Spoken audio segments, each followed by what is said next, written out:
إنك أنت العزيز الحكيم صدق الله مولانا العظيم درود شريف اللهم صل على محمد وعلى آل محمد كما صليت على إبراهيم وعلى آل إبراهيم إنك حميد مجيد اللهم بارك على محمد وعلى آل محمد كما باركت على إبراهيم وعلى آل إبراهيم إنك حميد مجيد আজকের এই পবিত্র জুমার দিবসে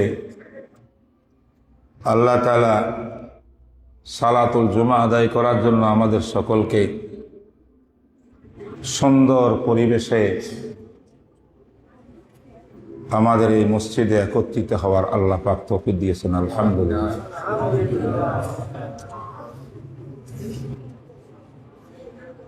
দুনিয়াতে আলোচ্য বিষয় তো ইসলাম দিনের বহু আছে। আল্লাহ পাকের একটা সুন্নত তরিকা হইল আল্লাহর তরিকা। সেটা হলো আল্লাহ পাক যেই মৌসুমে যাহা ঘটেছে সেই মৌসুমি বিষয়ে আলোচনা করার জন্য এই পদ্ধতি আল্লাহ পাক কোরআনে গ্রহণ করেছেন। বর্তমান মৌসুমটা আমাদের হজের মৌসুম। আমরা কয়েকটি আলোচনা হজ সম্পর্কে তার ইবতিদায়ী ইতিহাস কিছু না কিছু বলেছি। আজকে আমার সামনে সূরা বাকারার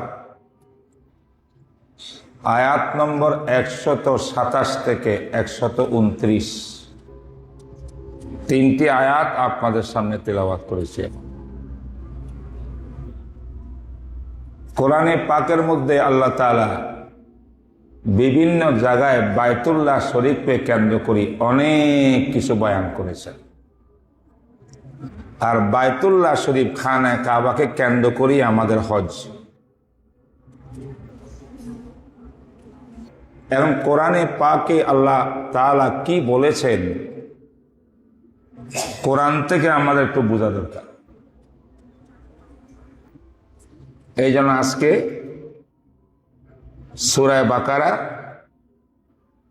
আয়াত নম্বর 127 থেকে 29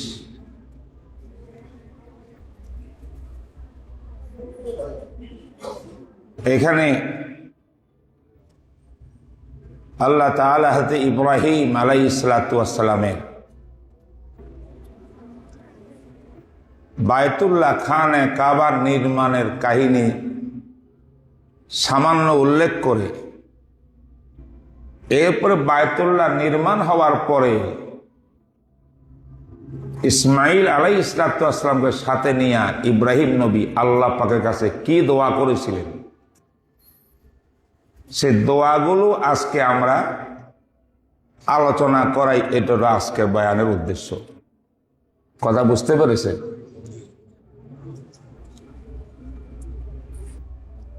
27 নম্বর আয়াতের মধ্যে আল্লাহ পাক বলেন وَإِذْ يَرْفَعُ إِبْرَاهِيمُ الْقَوَاعِدَ مِنَ الْبَيْتِ وَإِسْمَاعِيلُ رَبَّنَا تَقَبَّلْ مِنَّا إِنَّكَ أَنْتَ السَّمِيعُ الْعَلِيمُ। কোরআনের মধ্যে যদি আল্লাহ পাক ওয়াইদ, যারা একটু কোরআন পড়াশোনা করেন অনুবাদ দেখেন তাদের জন্য উপকারী। কোরআনে বিভিন্ন জায়গার মধ্যে ওয়াইদ ইদ আলিফের পরে রাল ইদ ইদানা ইদ আলিফ ছাড়া যত জায়গায় বলেছেন সব জায়গার উদ্দেশ্য হইল নবীজি আপনার পৃথিবীতে আগমন করার বহু পূর্বে আমার সাথে আমার এই ঘটনা ঘটেছিল, আপনি সেই সময় ছিলেন না। নবীজি স্মরণ করুন সেই ইতিহাসকে। তাহলে ইজ কেন আসে? স্মরণ করিয়ে দেওয়ার জন্য। নবীজি স্মরণ করুন কি ঘটেছিল সেটাকে সামনে আনুন, শিক্ষা গ্রহণ করুন, উম্মতকে শিক্ষা দিন। সুবহানাল্লাহ। ওয়াইদ ইয়ারফাউ ইব্রাহিমুল কাওয়াইদা মিনাল বাইতি ওয়া ইসমাঈল, ওই যে ইতিহাসকে স্মরণ করুন যখন ইব্রাহিম আলাইহিস সালাম আমার খানায় কাবার দেয়াল উঁচু করতেছিলেন, বিল্ডিং নির্মাণ করছিলেন, সেই ইতিহাসকে, সাথে ছিল ইসমাইল। এই হলো আয়াতের অর্থ। সাথে কে ছিল? ইসমাইল ছিল। আমরা ইতিপূর্বে আপনাকে শোনাইছি বায়তুল্লাহ নির্মাণের কাহিনী, কিন্তু পৃথিবীর ইতিহাসে মানব জাতি, ইনসান, মানব সৃষ্টির ইতিহাস থেকে আরো দীর্ঘ ইতিহাস হলো বায়তুল্লাহ খানায় কাবার নির্মাণ ইতিহাস। কথা বুঝতেছেন? আল্লাহ পাক মানুষ সৃষ্টির বহু পূর্বে ফেরেশতাদের মাধ্যমে আল্লাহ পাক এই বায়তুল্লাহ শরীফ নির্মাণ করেছিলেন। এই কথা বলেছি আমি আগে গত বয়ানে। এটা আরবি কবিতা পড়েছি।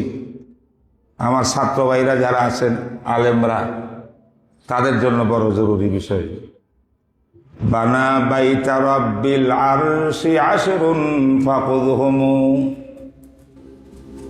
বানা বাইতা রাব্বিল আরশি আশরুন ফাকুযহুমু মালাইকাতুল্লাহিল কিরামু ওয়া আদামু ফাসিসুন ওয়া ইব্রাহিমু সুম্মা আমালিকু কুসাইয়ুন কুরাইশুন ক্বাবলা হাযাইনি জুরহামু বানা বাইত ওয়া আব্দুল ইলাহি ইবনে যুবাইর বানা কাযা বানাহু হাজ্জাজুন ওয়া হাযা মুতাম্মামু। এই আরবি কবিতার মধ্যে খানা কাবা পৃথিবীর ইতিহাসে 10 বার নির্মাণ হওয়ার কাহিনী সেখানে উল্লেখ করা আছে। প্রথমটা মালাইকাতুর রহমান ফেরেশতা, ফেরেশতাদের মাধ্যমে যখন আল্লাহ পাক এই খানায় কাবাকে নির্মাণ করেছিলেন, ইব্রাহিম আলাইহিস সালাম, হযরত আদম আলাইহিস সালাম যখন পৃথিবীর বুকে আগমন করলেন, শ্রীলঙ্কাতে নামলেন, আর আমাদের দাদি হযরত হাওয়া বা হাওয়া, এটা তাসদীদ ও বেগাইরে তাসদীদ, হাওয়া বলা হয়, হাওয়া বলা হয়, তিনি আগমন করলেন জিদ্দা, সৌদি আরবে। অবশেষে আবার ইব্রাহিম আদম আলাইহিস সালাম শ্রীলঙ্কার থেকে রওনা হইলেন আল্লাহর নির্দেশে। ওখান থেকে আস্তে আস্তে আস্তে আস্তে আরাফার মাঠে আসিয়া স্বামী স্ত্রী আদম আর হাওয়া একত্রিত হইলেন, একে অপরকে চিনলেন। যেহেতু আরাফার মাঠে স্বামী স্ত্রী একে অপরকে পাইছেন, চিনছেন, তাই চিনার নাম হলো আরাফা। বুঝলেন? আরাফার মাঠ আছে না, যে ব্যক্তি আরাফার মধ্যে উপস্থিত হবে না তার হয়তো নেই। যাই কিছু করেন দমটম দিলে হয়ে যাবে, কিন্তু আরাফার মাঠে উপস্থিত হতে হবে, কিন্তু মাস্ট। জনাবে রাসূলুল্লাহ সাল্লাল্লাহু আলাইহি ওয়াসাল্লাম ইরশাদ করেছেন, আল হাজ্জু হুয়াল আরাফা, মেইন হজ তো হলো আরাফায় উপস্থিত। এই আরাফার প্রান্তরে আদম আর হাওয়ার মিলন হইল, সাক্ষাৎ হলো, পরিচিতি হলো, এটার নাম মারেফত। আরাফা, চিনলেন একে অপরকে, পাইলেন সাক্ষাৎ। নামছিলেন তিনি কোথায়? আল্লাহ পাঠাচ্ছিলেন জিদ্দায়। আরবিতে দাদা দাদিকে বলে জাদ্দাতুন, আরবি ল্যাঙ্গুয়েজ কি? জাদ্দা। মাকে বলা হয় উম্মুন, দাদি জাদ্দাতুন, নানি জাদ্দাতুন, দাদা জাদ্দুন, নানাও জাদ্দুন। দেখবে আপনার ইতিহাস খুঁজলে পাবেন, অনেক বইয়ের মধ্যে লেখা আছে। জিদ্দা শহরের নাম জিদ্দা ছিল না, হাওয়া আলাইহিস সালাতু ওয়াসসালামের আগমনের পরে ওনার নাম যে উনি যে আমাদের জাদ্দা, এই জাদ্দাইটা হইতে হইতে জিদ্দা হয়ে গেছে। জিদ্দা শহর, জিদ্দা এয়ারপোর্ট আমাদের দাদির নামে। দাদি হলেন হযরতে হাওয়া আলাইহিস সালাতু ওয়াসসালাম। সুবহানাল্লাহ বলেন না? আরে আল্লাহ, হজের আশেক, বায়তুল্লাহর আশেকরা কি আমি বসে দেখতে পারে? কলবের দিকে দেখেন, এটা আমার দিলটা জিন্দা হইতেছে কিনা, একটু ইমান ঢেউ মারতেছে কিনা, তাহলে বুঝে ইমান আছে ভালো। সুবহানাল্লাহ বলে। আদম নবীকে দুনিয়ার মধ্যে প্রেরণ করার পরে ওই ইতিহাস বলবো না, কেন প্রেরণ করছেন, কি হয়েছে না হয়েছে ইত্যাদি গুলো আজকের আলোচনা নয়। আসলেন, আসি দেখেন যে তখন বায়তুল্লাহ শরীফের জায়গাতে বায়তুল্লাহ নাই। আরাফায় গেলেন, পরিচয় হইল আরাফা জিদ্দা কাছে, মক্কা শরীফ কাছে, কোথাও গিয়ে কি নাই, বায়তুল্লাহর চিহ্ন নাই। তুফানে, বৃষ্টিতে, বন্যায় বিভিন্নভাবে নিচ্ছিন্ন হয়ে গেছে। কোথায় যে মাটির নিচে তার ফাউন্ডেশন পড়ে আছে কেউ জানে না। আল্লাহ পাক বায়তুল্লাহ শরীফকে নির্মূল করে রাখার ইচ্ছা আল্লাহ পাকের নাই। কথাগুলো বুঝেন একটু ভালো করে। কেন জানেন? আল্লাহ যে রহমান, দয়ালু, আল্লাহ চান আমার বায়তুল্লাহ জমিনে থাকবে, পৃথিবীর মানুষ সব বায়তুল্লাহতে আসে, তাওয়াফ করবে, লাব্বাইকা লাব্বাইকা বলে তাওয়াফ করে জীবনের সমস্ত গুনাহ খাতা সব মাফ করাবে। আমি আল্লাহ আমার বান্দাদের গুনাহ মাফ করার জন্য সবচেয়ে বড় ব্যবস্থা রেখেছি বায়তুল্লাহ শরীফ। এই খানায় কাবা যদি আপনার নির্মূল হইয়া থাকে মাটির নিচে, কেউ জানে না কোথায়, তো আল্লাহর বান্দাদের গুনাহ মাফ হবে কেন? বলেন আল্লাহু আকবার। এইটা বায়তুল্লাহ নির্মাণের একটা কৌশল, হেকমা, আল্লাহ পাকের হেকমত। আল্লাহ পাক বলেন আদম বায়তুল্লাহ নির্মাণ করেন, তাড়াতাড়ি আদম সন্তানেরা সেখানে যাবে, আপনিও বায়তুল্লাহতে যাবেন, তাওয়াফ করবেন, ছোট বড় গুনাহ যাহা কিছু আছে আপনার আওলাদদের সব আমি আল্লাহ মাফ করে দেব। এটার ব্যবস্থার জন্য আদম আলাইহিস সালামের দ্বারা আবার বায়তুল্লাহ নির্মাণ করাইলেন। আল্লাহ ফেরেশতার মাধ্যমে, ওহির মাধ্যমে জানালেন ওই জায়গাতে মাটির অনেক নিচে সেখানে বায়তুল্লাহর ফাউন্ডেশন পাথর আছে, সেখান থেকে বায়তুল্লাহ বানানো। সুবহানাল্লাহ। এটা আদম নবীর বায়তুল্লাহ বানানো। আদমের ইতিহাসের পরে এই বায়তুল্লাহ শরীফের মধ্যে পরিবর্তন হয়েছে, মানে ভাঙছে, এটা হয়েছে, ওইটা হয়েছে, বিভিন্ন দীর্ঘ সময় অতিবাহিত হয়ে গেছে, সেখানে আবার ঠিক করা লাগতেছে। এখন শীষ নবী আসছেন, তিনি নতুন করে বায়তুল্লাহ বানান নাই, আগের বায়তুল্লাহকে কি করছেন? হ্যাঁ, সংস্কার করছেন। আদম নবীর থেকে নূহ আলাইহিস সালাতু ওয়াসসালামের জামানা হইল প্রায় 1200 বছর। সুবহানাল্লাহ। আদম নবী যখন আসছিলেন দুনিয়াতে, তার কতশো বছর পরে নূহ আলাইহিস সালাম আসছেন? নূহ 1200 বছর পরে আসছে। এই 1200 বছরের ভিতরে দুইটা কাহিনী হয়েছে, সংক্ষেপে বলতেছি আমি, তাহলে দোয়াগুলো বুঝে আসবে। 600 বছর পরে তাওহীদবাদী ইমানদারের মধ্যে আকীদাগত গন্ডগোল সৃষ্টি হয়েছে, তথা শিরিক ঢুকছে কিছু কিছু লোকের মধ্যে। কিছু লোক, অধিকাংশ ইমানদার। আরো 600 বছর যখন চলে গেছে, নূহ আলাইহিস সালাম দুনিয়াতে আসার সময় হয়েছে, এই শিরিক আর কুফর মানুষের দিলে ঢুকতে ঢুকতে এইটা পুরা সমাজকে গ্রাস করে ফেলছে। পৃথিবীর সমস্ত মানুষ নূহ আলাইহিস সালামের যুগে সব মুশরিক হয়ে গেছে, সব মুশরিক, কেউ তাওহীদবাদী নাই। এমন একটা দুনিয়াতে যেখানে মুশরিক আর শিরিকবাদ, তাওহীদবাদী কেউ নাই। আল্লাহ নূহ আলাইহিস সালামকে পাঠাইলেন।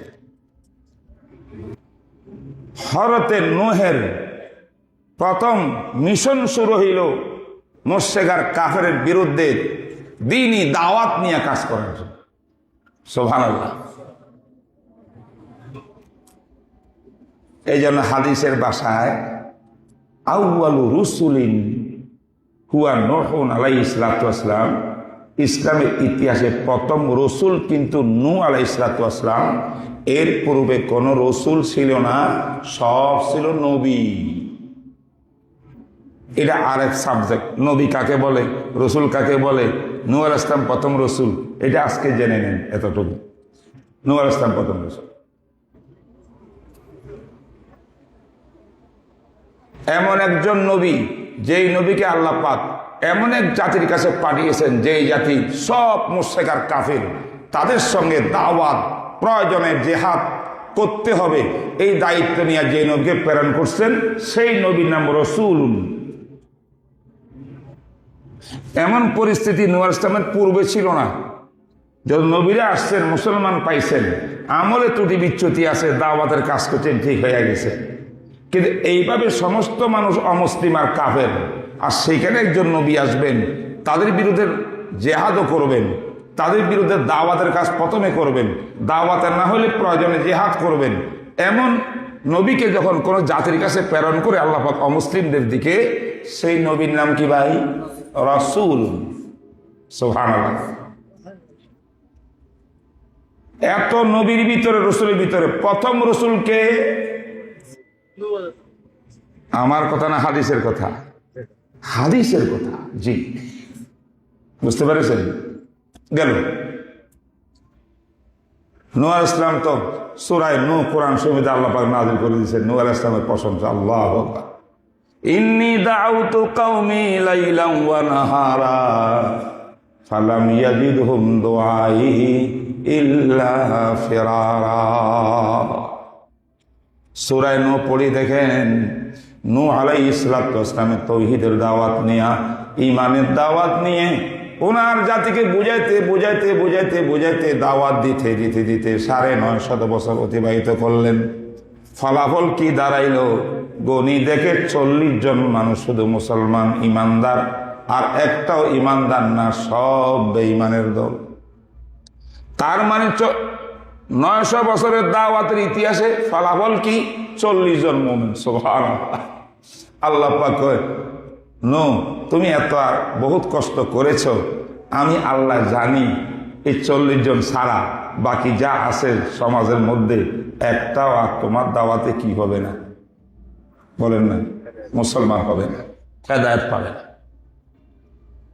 আল্লাহ পাক যখন জানা দিয়েছেন হেদায়েত পাবে না, এবার নূহ আলাইহিস সালাম দোয়া করছেন, আল্লাহুম্মা লা তাযার আলাল আরদি মিনাল কাফিরিনা দাইয়ারা। ওরে বাপ রে বাপ, কঠিন। আল্লাহ এই জমিনের বুকে আর কোনো কাফের রাখেন না, সব ফিনিশ করে দেন। কেন? যখন এর হেদায়েত প্রাপ্ত হবে না, শিরিকের উপরেই থাকবে, এরা বিবাহ শাদী করবে, সন্তান হবে, পুরা বংশকে বংশ কুকুর আর শিরিকের আড্ডাখানা হবে পুরা পৃথিবীটা, এরা দুনিয়া থাকা কি লাভ? তখন ওই লম্বা কাহিনী, এইটা আমি কাহিনী বলবো না, ইঙ্গিত করতেছি। আল্লাহ পাক বলেন, তাইলে আমি সবাইকে ধ্বংস করবো, ঠিক আছে, আপনি এর আগে ৪০ জন ইমানদারকে বাঁচাবার ব্যবস্থা করেন, জাহাজ বানান। জাহাজ বানাইছেন নূহ আলাইহিস সালাম। এই জাহাজের মধ্যে ৪০ জন উঠছে কিনা, এবং আর দুনিয়াতে যত প্রাণী ছিল জোড়ায় জোড়ায় জোড়ায় জোড়ায়, একজন নারী পুরুষ জোড়ায় জোড়ায় সবাইকে জাহাজের মধ্যে নিয়ে বসছে।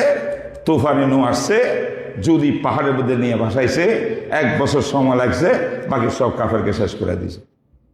কে দিয়েছেন? নতুন ইমানদারের সমাজ পৃথিবী সৃষ্টি হইল নূহ আলাইহিস সালামের থেকে। আর কোন অমুসলিম দুনিয়াতে থাকলো না, আল্লাহর গজবে সব ধ্বংস হয়ে গেল। সেই জাহাজের মধ্যে নূহ আলাইহিস সালামের ৩ জন সন্তান ছিল, হাম, সাম, ইয়াফেস। হাম, সাম, ইয়াফেস ৩ জন সন্তানও জাহাজের মধ্যে ছিল। আর এক সন্তান নাফরমান হয়ে গেছে, ইন্নাহু লাইসা মিন্নি, তুই আমার সন্তান না। আল্লাহ কই দিয়েছে, এখানে নেওয়া হয়নি, কেনান ধ্বংস হয়ে গেছে। ৩ জন উঠছে, আল্লাহর কি মর্জি, 40টা পরিবার যদি উঠে তাহলে এদের মাধ্যমে পরবর্তীতে বংশ বিস্তার করবে না মানব জাতির? করার কথা তো নাকি?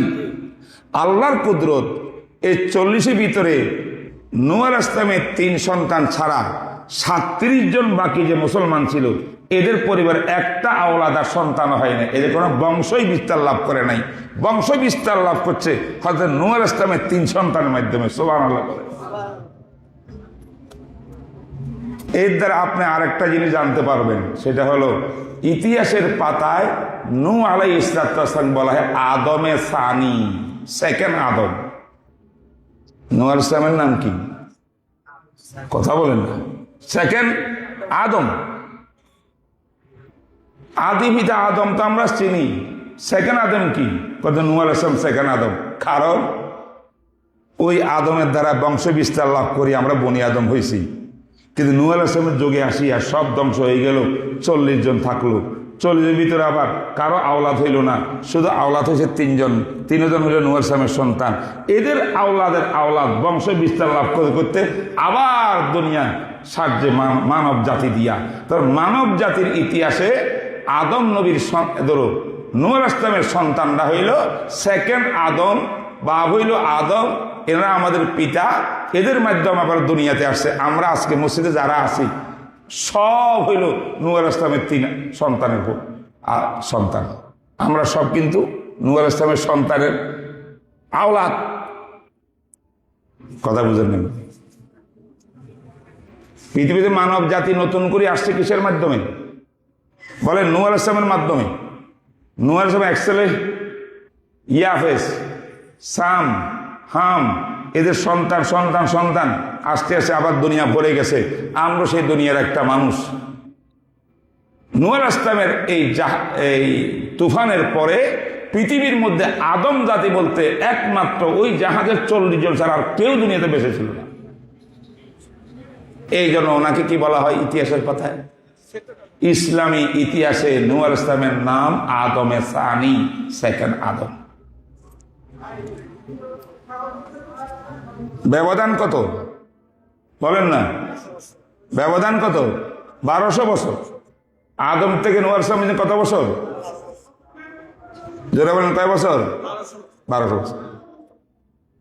এবার আদম আলাইহিস সালাম থেকে নূহ আলাইহিস সালাম থেকে, আচ্ছা নূহ আলাইহিস সালামের এই বন্যার সময় আবার বায়তুল্লাহ শরীফ কি হয়ে গেছে? নিচ্ছিন্ন হয়ে গেছে, মাটির নিচে আবার গোপন হয়ে গেছে। এখন তো আর বায়তুল্লাহ নাই। নতুন যে পৃথিবী সৃষ্টি হইল নতুন করে, এরা এখন বায়তুল্লাহ পাবে কোথায়? আল্লাহ পাক হযরত নূহ আলাইহিস সালামের 1000 বছর পরে আল্লাহ ইব্রাহিম নবীকে দুনিয়ার মধ্যে পাঠাইছেন। ইব্রাহিম আলাইহিস সালামের পুরা ইতিহাস যদি আপনি পড়েন, এই কোরআনে আমি সামান্য আলোচনা করলাম, আয়াত পড়লাম। ইব্রাহিম নবীকে আল্লাহ পাক ওনার সন্তান ইসমাইলকে দিয়া বিবি হাজেরাকে ওই যে মরুভূমির মধ্যে মক্কাতে পাঠাইলেন, যাও সেখানে সন্তান রেখে আসাও আল্লাহর নির্দেশে। আল্লাহর উদ্দেশ্য ছিল সেখানে ইসমাইল বড় হবে, ইসমাইলের মাও সেখানে বসবাস করবে, আবার বাবা ওনার আব্বাদান ইব্রাহিম আসবেন। পিতা সন্তান উভয় মিলিয়ে যে বায়তুল্লাহ এখন নির্মাণ হয়ে গেছে, মানুষ আসে তাওয়াফ করে যায়, সুনির্দিষ্ট বায়তুল্লাহ কোথায় কেউ জানে না, অনির্দিষ্ট আইডিয়া করে করে তাওয়াফ করে যায়, বায়তুল্লাহর চিহ্ন নাই। সেই বায়তুল্লাহ নির্মাণ করবেন আল্লাহ পাক, করাবেন ইব্রাহিমের ইসমাইলের দ্বারাই। সেই জন্য বিওয়াদিন গায়রি জি জারইন, যেখানে কোনো আবাদি নাই, পানি নাই, গাছ নাই, পালা নাই, কিছু নাই, সেখানে ইসমাইলকে সেখানে পাঠাইলেন। এই আমি সংক্ষেপে ইতিহাসটা বলে দিলাম। এবার আমরা তো জানি ইব্রাহিম নবীর সঙ্গে কি কি হয়েছে। বিরাট বিরাট পরীক্ষা। ওয়াইদ ইবতালা ইব্রাহিমা রাব্বুহু বিকালিমাত, আল্লাহ পাক ইব্রাহিম নবীকে 4, 5টা 6টা বিশাল বিশাল পরীক্ষা নিয়েছেন ইমানের। সব পরীক্ষার পরে ইব্রাহিম নবীকে ইমাম বানিয়েছেন, মিল্লতের ইমাম। এবং সেই ইব্রাহিম নবীর আওলাদ ইসমাইল আর ইসহাক, আর এই ইসমাইলকে সঙ্গে লইয়া বায়তুল্লাহ নির্মাণ করলেন আল্লাহর নির্দেশে। নির্মাণের পরে সঙ্গে ছিলেন সহকারী ইসমাইল, আর হাদা ইব্রাহিম বায়তুল্লাহ নির্মাণ করতেছিলেন। ওই বয়ানও আমরা শুনেছি বহু, যে যতটুকু উপরে যাওয়ার দরকার ইব্রাহিম নবী পাথর গাঁটতে গাঁটতে উপরের দিকে অটোমেটিক পায়ের নিচের পাথরটা উপরের দিকে লিফট হয়ে যায়, ডানেও যায় বামেও যায়। আবার ইব্রাহিম যদি ইচ্ছা করে নিচে নামিয়ে আসবেন, আবার পাথরটা নিচে এসে যায়, ইব্রাহিম নিচে, সব আল্লাহ পাকের কুদরতের ব্যবস্থা। ঠিক কিনা?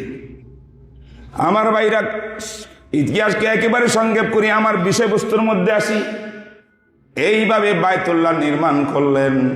বায়তুল্লাহ নির্মাণ যখন শেষ হইল, আল্লাহ পাক কয়েকটা নির্দেশ দিলেন ইব্রাহিম নবীকে। একটা নির্দেশ, অর্ডারের কথা গত জুমার মধ্যে বলেছি, ওয়াযিন ফিন্নাসি বিল হজ্জ। হে ইব্রাহিম, বিশাল বড় কাজ করেছেন, বায়তুল্লাহ নির্মাণ হয়ে গেছে, তামাম পৃথিবীর হেদায়েতের কেন্দ্র। আপনি এখন আওয়াজ লাগান, বায়তুল্লাহ রেডি রেডি, ও বিশ্বের মানুষ তোমরা আসো, বায়তুল্লাহর ঘরের মধ্যে আসো। এইখানে আসিয়া কান্নাকাটি করি, তাওয়াফ করে, নামাজ পড়ে, হজ করে তোমরা আবার জীবনের সমস্ত গুনাহ খাতা মাফ করে নিয়ে যাও। গত জুমায় বলেছি সম্ভবত, ইব্রাহিম নবীর আওয়াজ, বলেন সেই যুগের শব্দ কেমনে ট্রান্সফার হইতো? মোবাইলের যুগ ছিল না, মাইকের যুগ ছিল না, এইখান থেকে এইখানে খবর পাঠাইতে হলো, একটা দুধ পাঠাইতে হতো কাগজ একটা লিখিয়া। কিন্তু ইব্রাহিমকে আল্লাহ, আমি আজ আওয়াজ তো দেবো, আমার আওয়াজ কদ্দূর পৌঁছবে? আল্লাহ বল, ইব্রাহিম আওয়াজ দেওয়া তোমার কাজ। এই শব্দকে সমস্ত মানুষ যারা বায়তুল্লাহতে আসবে কিয়ামতের আগ পর্যন্ত, পৃথিবীতে থাকুক অথবা না থাকুক, আলমে আরওয়াহ রূহের জগতে থাকুক, সবার কানে পৌঁছায় দেওয়ার দায়িত্ব আমি আল্লাহ।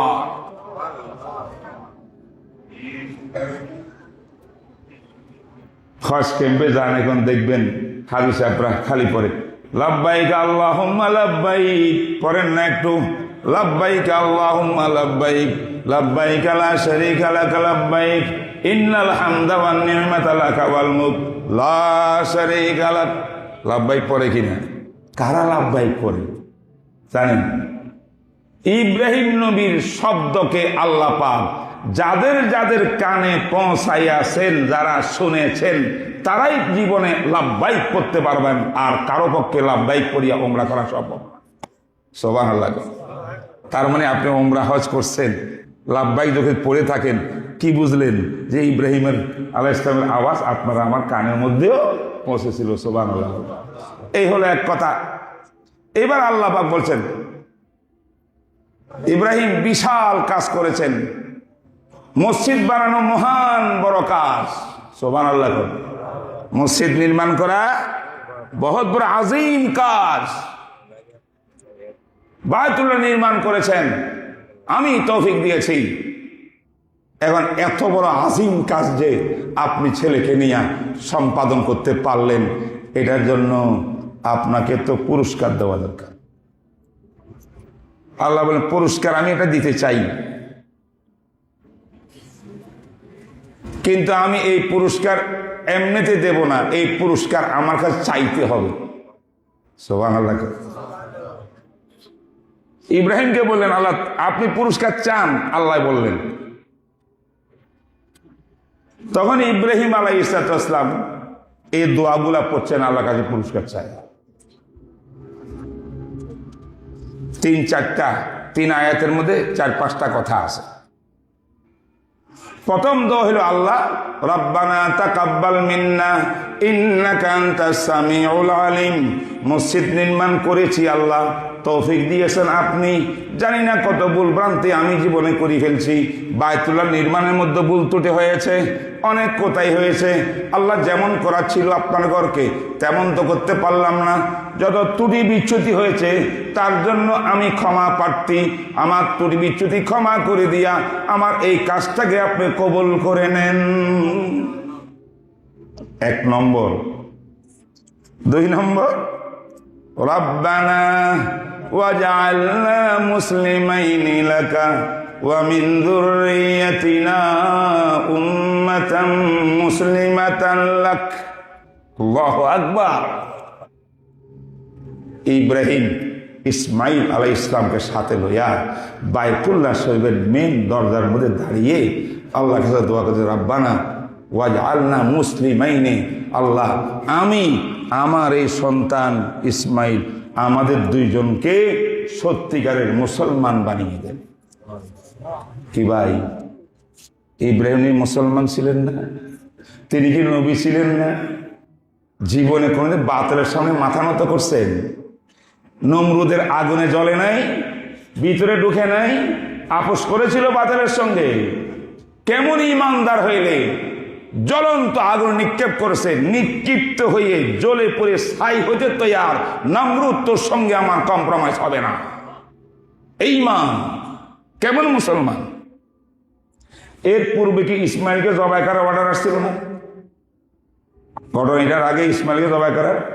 আচ্ছা, একজন এমন কলিজার টুকরার সন্তানকে জবাই করবেন, আল্লাহ পাক পরীক্ষা, দুইজনের, বাপেরও পরীক্ষা, ছেলেরও পরীক্ষা, দুইজনের পরীক্ষার্থী।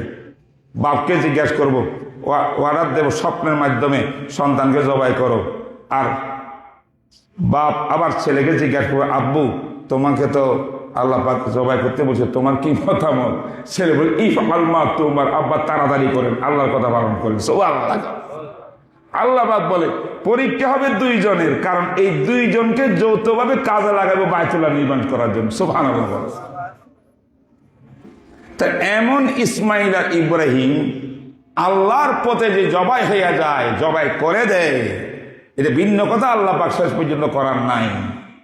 সেই নবী দোয়া করে, নবী হইয়া দোয়া করে, আল্লাহ আমাকে পাক্কা মুসলমান বানাও। সুবহানাল্লাহ। কোনোদিন আমরা নিজেরা দোয়া করি না, আল্লাহ আমরা মুসলমান বানাই দাও। আমার ধারণা হইলে আমি তো পাক্কা মুসলমান, এটা বলা তো ফালতু কথা। আমি কোনো মুসলমান হইতে দেব? অনেক তাবলিগ জামাতের সাথে মুসলমানদের মধ্যে তাবলিগ করে কেন? এরা ধর কাফেরদের কাছে, ইহুদির কাছে, খ্রিস্টানদের কাছে, ওদেরকে মুসলমানকে দাওয়াত দিবে কেন? আরে ভাই, মুসলমানকে দাওয়াত দিব না, মুসলমানকে দাওয়াত দিতে হবে আরো পাক্কা মুসলমান হওয়ার জন্য, ঠিক না? বেরিক বলে আল্লাহ পাক কোরআনে বলে, ইয়া আইয়ুহাল্লাযীনা আমানু দুখুলু ফিস সিলমি কাফা ওয়া লা তাত্তাবিউ খুতুওয়াতিশ শাইতান ইন্নাহু লাকুম আদুউম মুবিন। আমার সময় শেষ হয়ে যেতেছে। তাইলে পাক্কা মুসলমান হওয়ার জন্য দুইজন, একজন নবী ইব্রাহিমের মতো নবী, ওনার সন্তান ইসমাইল যিনি ভবিষ্যৎ নবী, এই নবীরা যদি আল্লাহর কাছে বাইতুল্লাহর সামনে দোয়া করতে পারে, আল্লাহ মুসলমান বানাও, আল্লাহ আমাকে মুসলিম বানাও, আল্লাহ আমাকে মুসলিম বানাও, তাহলে বোঝা গেল কোটি কোটি বার আমাদের দোয়া করা দরকার, আল্লাহ আমাকে মুসলমান বানাও। আমিন বলেন। কথাটা বুঝে এসছে কি? মুসলিম হওয়া এত সহজ না। আমরা তো কেমন মুসলিম তো জানেন, 100-এর ভিতরে কি 99 বাদ, 5 নিয়ে হয়তো বাঁচিয়েছে 5%। আর আমরা দাবি করে আমরা পাক্কা মুসলমান। এই কারণে তাকে বহির্বিশ্বে এই অবস্থা, মুসলমানদের উপরে এই দুর্গতি। ইরানরা শিয়া হোক আর বাতিল হোক, যাই হোক, তারা ইসলামের নামে দাঁড়িয়ে আছে, কাফের বেঈমানের সামনে দাঁড়িয়ে আছে। পুরা পৃথিবীর পরাশক্তি একদিকে, মুসলমান নাম ধরছে, আল্লাহ পাক এই ইজ্জত সম্মান রক্ষা করেছে। আমার সাথে আপনার সাথে হাজারো একতলাফ থাকতে পারে, মতভেদ থাকতে পারে, তাদের আকীদা আমার আকীদা অনেক ডিফারেন্স, অনেক আপত্তি আছে, কিন্তু যখন কুফর আর ইসলামের সংঘর্ষ হয়, সেখানে আপনি মুসলমানকে, ও তুমি তো আমার দলের না, ভিন্ন দলের, এই সেই কইয়া দুর্বল করা যাবে না। এটা মুসলমানের কাজ হবে না, কারণ এই মতানৈক্য দ্বন্দ্ব হবে ইসলাম আর কুফরের দ্বন্দ্ব। কথা শেষ করতেছি। কি বলতেছিলাম? মুসলমান হওয়ার জন্য দোয়া করতেছে। আল্লাহ চাহে তো এটার সামান্য ব্যাখ্যা আগামী জুমাতে আল্লাহ তৌফিক দিলে করব। 2 নম্বর 3 নম্বর দোয়া হইল, ওয়াজআলনা মিন উম্মাতানা উম্মাতান মুসলিমা। আল্লাহ আজ থেকে কিয়ামত পর্যন্ত দুনিয়াতে যত মানুষ আসবে মুসলমান ইমানদার, ইব্রাহিম নবী কয়, আল্লাহ আমার বংশধরের মধ্য থেকে তুমি আবার ইসলামের ভিত্তি আর স্তম্ভ রাখো। সুবহানাল্লাহ। ইসলামী ভিত্তি হবে কি? আমার বংশ, ইব্রাহিমের বংশ, ইসমাইলের বংশ। 140 পুষ্ট পর্যন্ত বহু নবী রসুলগণ ইসরায়েল, বনি ইসরায়েলের এসেছে, সব ইসহাকের বংশধর থেকে। আর একজন নবী আমরা পেয়েছি, বিশ্ব নবী খাতামুল আম্বিয়া, ইব্রাহিম নবীর আরেক সন্তান ইসমাইলের বংশধর থেকে। ইসমাইলের বংশধর থেকে আর কোন নবী আসে নাই। আসলো তো আসলো, একটাই আসলো, এমন নবী আসলো, সমস্ত নবীদের নবী। সুবহানাল্লাহ। বাস আজকে এই পর্যন্ত, টাইম অনেক হয়ে গেছে। দোয়াগুলা কি, এটার ব্যাখ্যা আল্লাহ সামনে জমাতে করবো। আল্লাহ তাআলা আমাদেরকে আমাদের নবীর শান বুঝার, মান বুঝার, আমরা নিজের আত্মশুদ্ধি করে পাক্কা মুসলমান হওয়া, ইসলামী জীবন যাপন করে আল্লাহ পাক তৌফিক দান করুক। ওয়া মা আলাইনা ইল্লাল বালাগ ওয়া আখিরু দাওয়ানা আলহামদুলিল্লাহি রাব্বিল আলামিন ওয়া সাল্লাল্লাহু তাআলা আলা খাইরি খালকি মুহাম্মদ ওয়া আলা আলিহি ওয়া সাহবিহি আজমাইন।